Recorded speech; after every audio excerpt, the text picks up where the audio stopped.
माधोपुर में रहने वाला सेठ बंसी बहुत बड़ा कंजूस व्यक्ति है।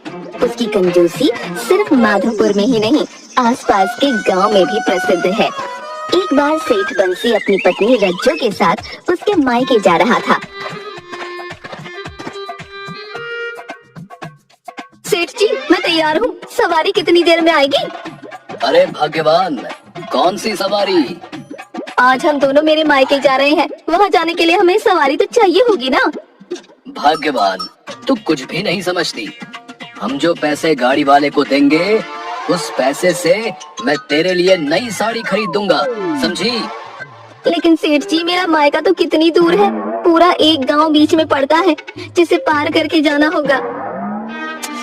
कोई बात नहीं, हम इतने दिनों के बाद तुम्हारे मायके जा रहे हैं, आराम से जाएंगे, रास्ते में रुक रुक कर चलेंगे। अरे भाई, अब जल्दी क्या है? अगर रास्ते में रुक रुक कर जाएंगे तो मायके तो रात को ही पहुँचेंगे, फिर वापस कब आएंगे? अरे भाग्यवान, तू कैसी बातें करती है? तू इतने समय बाद मायके जा रही है, कम से कम 2 दिन तो वहाँ रुकेगी।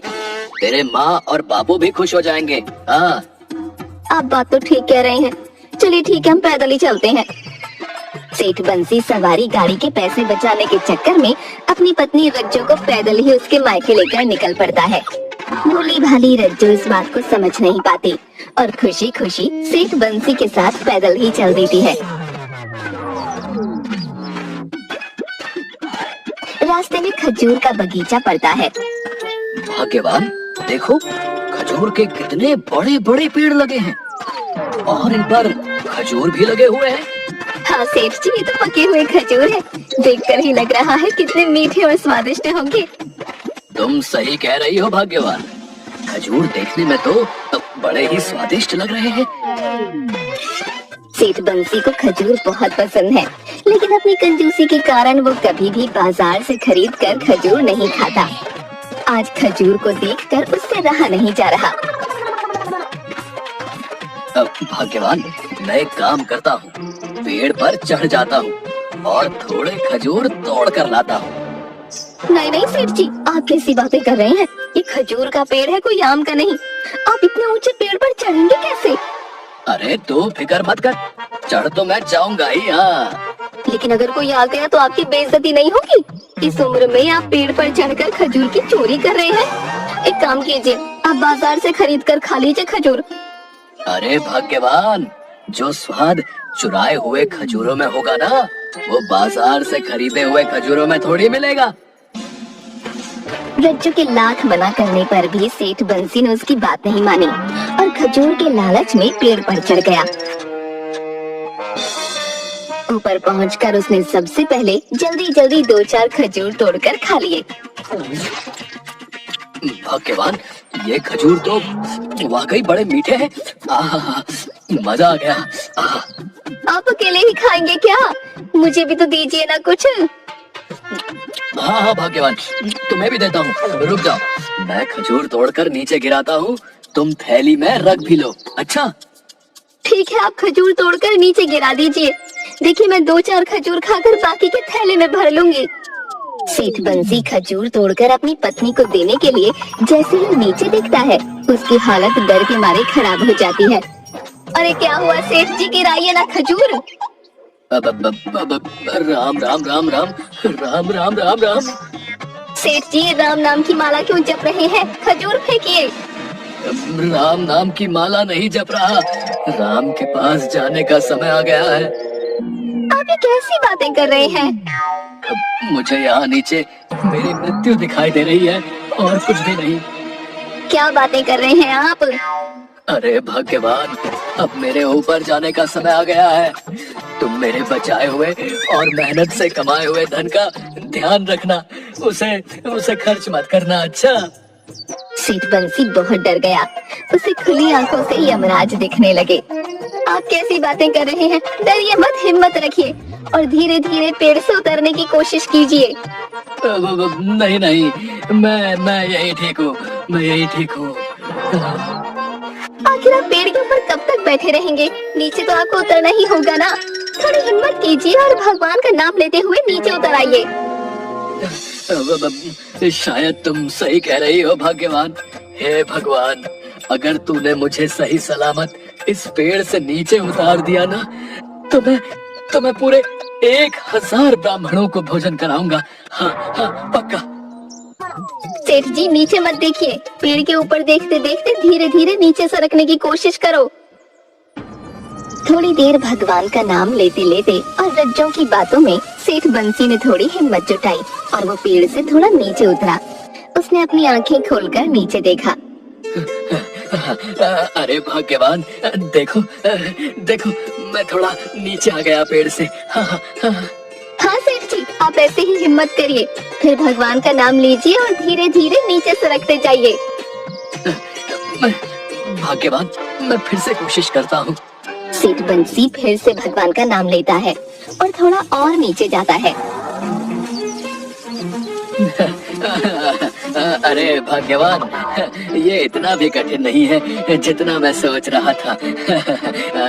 मुझे लगता है कि अगर मैं 500 ब्राह्मणों को भोजन कराऊंगा, तब भी भगवान मुझे सही सलामत नीचे पहुंचा देंगे। सेठ जी कैसी बातें कर रहे हैं आप? अरे बिल्कुल सही कह रहा हूँ। ये इतना मुश्किल काम नहीं है। हाँ, 1000 ब्राह्मण तो बहुत ज्यादा हो जाएंगे, 500 ठीक है। हे भगवान, तुम मुझे इस पेड़ से सही सलामत नीचे उतार दे। मैं 500 ब्राह्मणों को भोजन कराऊंगा, पक्का पक्का। सेठ बंसी फिर से अपनी आंखें बंद करता है और हिम्मत करके पेड़ से थोड़ा और नीचे सरकता है। भाग्यवान, मैं तो और नीचे आ गया। वैसे मैं क्या सोच रहा था कि 500 ब्राह्मणों को भोजन कराना बड़ा महंगा पड़ेगा। मैं एक काम करता हूँ, 200 ब्राह्मणों को भोजन करा दूंगा। हाँ। ये आप क्या सोच रहे हैं? एक तरफ तो आपको यमराज दिख रहा है और अब आप हिसाब किताब की बातें सोच रहे हैं। तुझे क्या पता पैसे कितनी मेहनत से कमाए और बचाए जाते हैं, पगली कहीं की। धीरे धीरे करके अंत में सेठ बंसी पेड़ से नीचे आ ही जाता है। तेरा लाख लाख शुक्र है भगवान, जो तूने मुझे सही सलामत इस पेड़ से नीचे उतार दिया।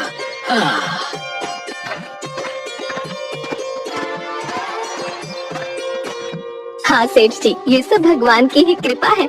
आपने भगवान से जो मन्नत मांगी है उसे पूरा कीजिएगा। हाँ भाग्यवान, मन्नत तो मुझे पूरी ही करनी होगी।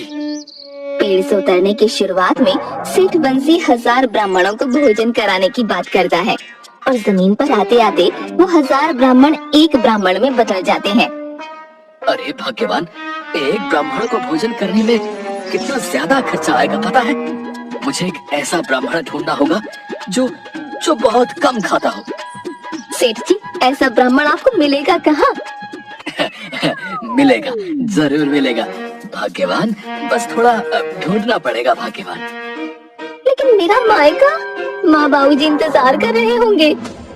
अरे रज्जू, तेरा दिमाग काम नहीं करता क्या है? तेरे सामने मैं मरते मरते बचा हूँ, देख नहीं रही? अब ये मन्नत पूरी करनी होगी, बाद में देखेंगे मायका। पहले चलकर ब्राह्मण ढूंढना है, चलो।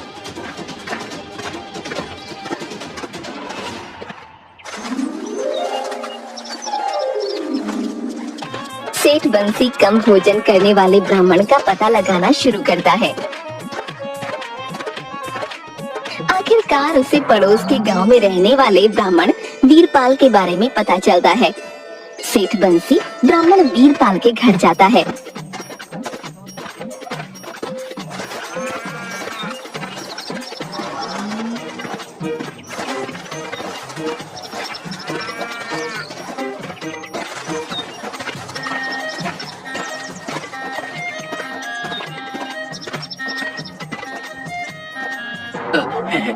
हे ब्राह्मण देवता, आपको कल मेरे घर भोजन पर आना है। क्या बात है जजमान, आपने भोजन का निमंत्रण दिया? जी ब्राह्मण देवता, मैं एक बड़े संकट में फंस गया था और मैंने उस समय एक ब्राह्मण देवता को भोजन कराने की मन्नत मांग ली थी। बस इसी कारणवश मैं आपको अपने घर पर भोजन पर आमंत्रित करने आया हूँ। हाँ। ठीक है जजमान, मैं कल आपके घर भोजन पर आ जाऊंगा। वीरपाल ब्राह्मण बड़ा ही चालाक और धूर्त ब्राह्मण था। उसने सेठ बंसी की कंजूसी के बारे में पहले ही सुन रखा था।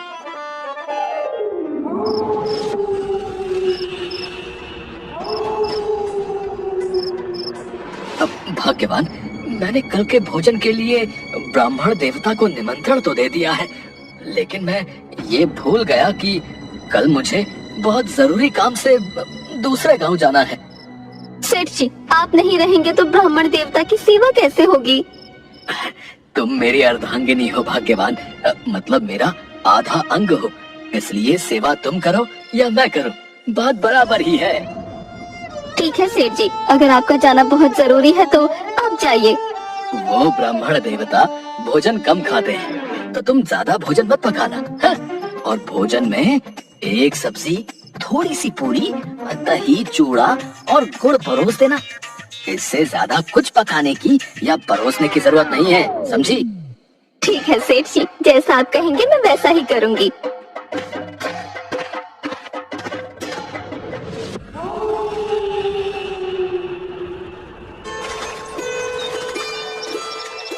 दूसरे दिन सुबह सेठ बंसी जल्दी ही दूसरे गांव निकल पड़ता है।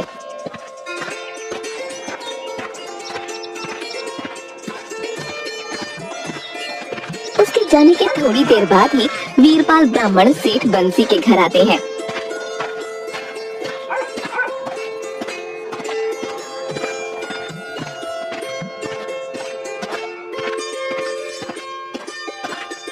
ब्राह्मण देवता प्रणाम, आप इतनी सुबह आ गए? आहा, हम तो मंदिर से दर्शन करके अपने घर को जा रहे थे, तभी सेठ बंसी को बड़ी जल्दबाजी में कहीं जाते हुए देखा, इसलिए यहाँ पर आए जजमान कि अगर आपको सहायता या सलाह की जरूरत पड़ी तो कौन करेगा। आपका बहुत बहुत धन्यवाद ब्राह्मण देवता जो आप यहाँ आए। मैं भोजन का पूरा प्रबंध आपके अनुसार कर रही हूँ। यदि आपकी कोई और इच्छा है तो बता दीजिए। वीरपाल ब्राह्मण तो यही देखने आए थे कि उनके भोजन की क्या व्यवस्था चल रही है। देवी, आप बहुत समझदार हैं, लेकिन आपने ये पूछकर और भी समझदारी का काम किया है।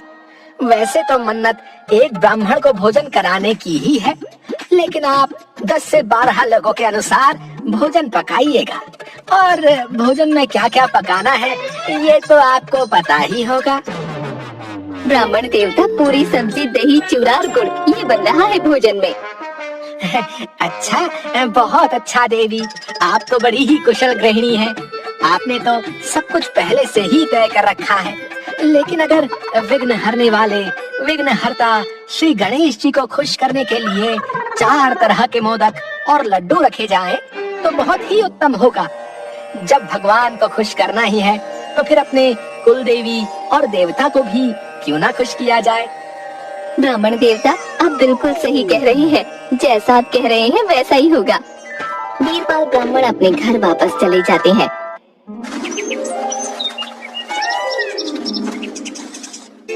और दोपहर होते होते भोजन करने के लिए सेठ बंसी के घर वापस आते हैं।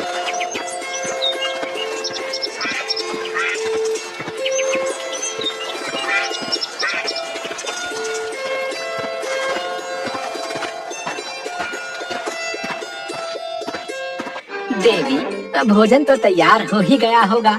अब सबसे पहले हम देवी देवता को संतुष्ट करते हैं। जी ब्राह्मण देवता, जैसी आपकी आज्ञा।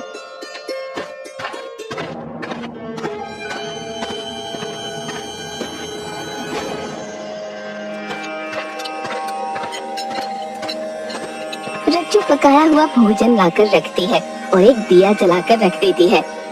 देवी, आप तो बहुत ही समझदार हैं। शास्त्रों में भोजन परोसने का यही तरीका बताया गया है। ब्राह्मण देवता, भोजन शुरू करें। देवी, बाकी तो सब ठीक है, लेकिन इसमें सोने के 2 सिक्कों की कमी है। शास्त्रों के अनुसार भोजन के साथ 2 सोने के सिक्के रखना बहुत ही जरूरी है। सेठ जी ने तो इसके बारे में कुछ नहीं कहा, लेकिन अगर शास्त्रों में ऐसा लिखा है तो ये करना भी जरूरी है। रज्जू ब्राह्मण देवता से कोई बहस नहीं करती और 2 सोने के सिक्के लाकर वहाँ रख देती है। वीरपाल ब्राह्मण भोजन शुरू करते हैं, पेट भर कर खाते हैं और उसके बाद सारा बचा हुआ भोजन एक कपड़े की पोटली में बांध लेते हैं और 2 सोने के सिक्के उठाकर अपनी जेब में रखते हैं। देवी, भोजन बहुत ही स्वादिष्ट था। ये ब्राह्मण सेठ बंसी जी और उसके परिवार से बहुत ही प्रसन्न है। भगवान तुम दोनों पर अपनी कृपा बरसाएगा। अब बस जल्दी से हमारी दक्षिणा ले आओ। दक्षिणा? कैसी दक्षिणा ब्राह्मण देवता? देवी, जब आप किसी ब्राह्मण को भोजन कराते हैं तो वो भोजन तब तक पूरा नहीं होता जब तक आप भोजन कराने के बाद उस ब्राह्मण को 2 सोने की मोहरें दक्षिणा में नहीं देते। देवी, आप तो इतनी कुशल गृहिणी हैं, इस नियम के बारे में तो सब जानते हैं, क्या आप नहीं जानती? रज्जू जानती है कि सेठ बंसी कभी भी दक्षिणा में 2 सोने की मोहरें देने को तैयार नहीं होंगे, पर वो सोचती है कि अगर ये नियम है और शास्त्रों में लिखा है तो ये तो हमें देना ही होगा।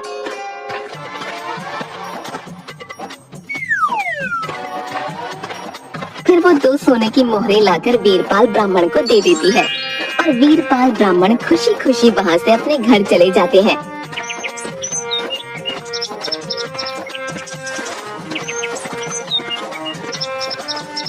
घर जाकर वीरपाल ब्राह्मण अपनी पत्नी से, ये लो भोजन की पोटली, जल्दी से भोजन कर लो, मैं सोने जा रहा हूँ।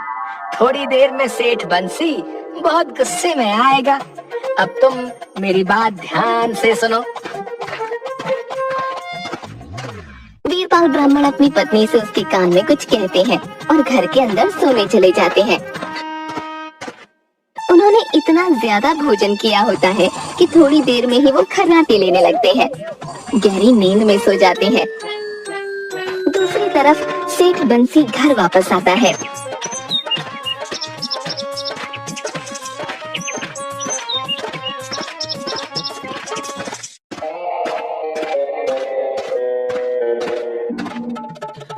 भाग्यवान, हो गया ब्राह्मण देवता का भोजन। वो प्रसन्न तो होकर गए? जी सेठ जी, वो तो बहुत प्रसन्न होकर गए, पर परंतु क्या? रज्जू डरती हुई सेठ बंसी को सारी बातें बताती है और सेठ बंसी गुस्से में वीरपाल ब्राह्मण के घर डंडा लेकर पहुंच जाता है।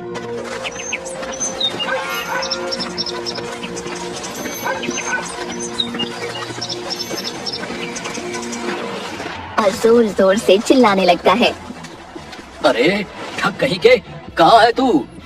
वीरपाल ब्राह्मण की पत्नी जोर से चिल्लाती हुई रोती है, अरे दुष्ट पापी, तू कौन से जन्म का बदला मेरे पंडित जी से लेने आया है?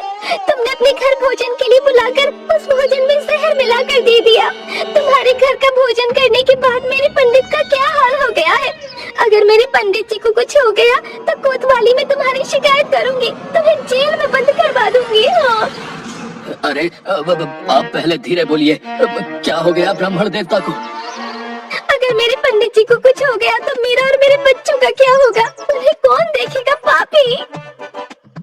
इतना सब सुनते ही सेठ बंसी की तो डर की मारे हालत खराब हो गई और वो डर में सब कुछ भूल गया। क्या हो गया ब्राह्मण देवता को? आपने डॉक्टर को नहीं बुलाया उन्हें देखने के लिए? डॉक्टर को बुलाने के लिए पैसे कहाँ है हमारे पास? एक कौड़ी भी नहीं है। हम कहाँ से डॉक्टर को घर पर बुलाकर इलाज करेंगे? आप चिंता मत कीजिए, इलाज का खर्च मैं देता हूँ। अच्छा, चिंता मत कीजिए। अभी के अभी हमें इलाज के लिए 10 सोने के सिक्के ला कर दो। अगर मेरे पंडित जी को बिना इलाज के कुछ हो गया तो मैं पुलिस के पास जाऊंगी, तुम्हें जेल करवाऊंगी। नहीं, इसकी जरूरत नहीं पड़ेगी। आप मेरे साथ किसी को भेज दीजिए, मैं अभी पैसे भिजवाता हूँ। जल्दी से डॉक्टर को बुलवाकर पंडित जी का इलाज शुरू करवाइए। अच्छा। वीरपाल पंडित की पत्नी अपने बेटे को सेठ बंसी के साथ उसके घर भेजती है और सेठ बंसी वीरपाल पंडित के बेटे के हाथ में 10 सोने के सिक्के देता है। बेटा, ये सिक्के लो और जल्दी अपनी माँ के पास जाओ और डॉक्टर को बुलाकर ब्राह्मण देवता का अच्छा सा इलाज करवाओ। अच्छा, उन्हें कुछ नहीं होना चाहिए, ठीक है? क्या हो गया सेठ जी, क्या बात है? अरे गुस्से में सब सत्यानाश हो गया। भाग्यवान, तूने ब्राह्मण देवता के खाने में जहर डालकर दे दिया और इसकी वजह से जेल मुझे जाना होगा। भाग्यवान, बस किसी तरह वीरपाल ब्राह्मण की जान बचा लो। मैं 1000 ब्राह्मणों को भोजन कराऊंगा। बाहर खड़ा वीरपाल ब्राह्मण का बेटा ये सारी बातें सुन लेता है और घर जाकर वो वीरपाल ब्राह्मण और उनकी पत्नी से